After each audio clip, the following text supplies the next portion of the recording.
कर्म दोनों ही उत्तम है, किंतु इन दोनों में से कर्म के परित्याग से भक्ति युक्त कर्म श्रेष्ठ है। कृष्ण अब अर्जुन को समझा रहे हैं कि मुक्ति के लिए तो कर्म का परित्याग श्रेष्ठ है। यदि कोई मुक्ति की कामना करता है, जब उसके सब कर्म पूरे हो गए हैं इस पृथ्वी पर, तो मुक्ति के लिए वह कर्म का परित्याग कर सकता है। तथा भक्तिमय कर्म दोनों ही उत्तम है। कर्म का परित्याग भी उत्तम है और भक्तिमय कर्म भी उत्तम है, किंतु इन दोनों में से कर्म के परित्याग से भक्ति युक्त कर्म श्रेष्ठ है। कर्म छोड़कर भक्ति युक्त कर्म करना ज्यादा श्रेष्ठ है, अर्थात दोनों में से भक्ति युक्त कर्म ज्यादा श्रेष्ठ है कर्म को छोड़ने के बजाय। भक्ति युक्त कर्म से हम कर्म फल के बंधन में नहीं पड़ेंगे, लाभ और हानि के बंधन से मुक्त हो जाएंगे। पाप और पुण्य दोनों से मुक्त होने की कला है भक्ति युक्त कर्म करना। तीसरे श्लोक में भगवान कहते हैं, ज्ञेय न नित्य सन्यासी यो न द्वेष्टि न कांगक्षति निर्दंदो ही महाभाव सुखम बंधनात् प्रमुच्यते। तीसरे श्लोक का अर्थ है, जो पुरुष न तो कर्म फलों से घृणा करता है न कर्म फल की इच्छा करता है, वह नित्य सन्यासी जाना जाता है।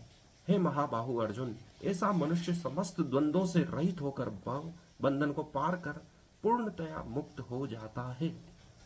जो पुरुष न तो कर्म फलों से घृणा करता है, अर्थात दुख आता है तो उसको भी सहर्ष रूप से स्वीकार करता है।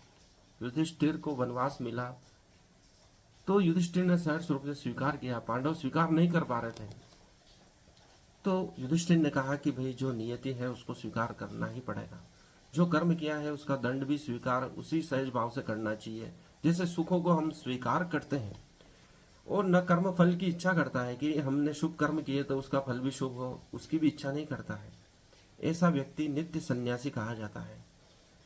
हे अर्जुन, ऐसा मनुष्य समस्त द्वंद्वों से रहित होकर भवबंधन को पार कर पूर्णतः मुक्त हो जाता है।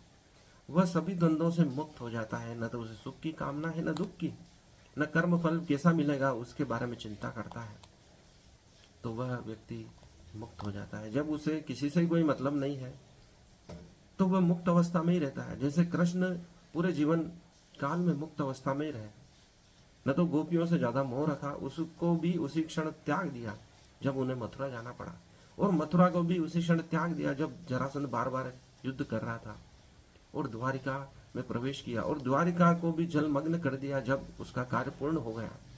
इसलिए उन्होंने ज्यादा मोह नहीं रखा कि हम इतने समय तक यहाँ रहे तो उससे हमें मोह होना चाहिए। नहीं, उन्होंने सभी कुछ उसी क्षण त्याग दिया जब उस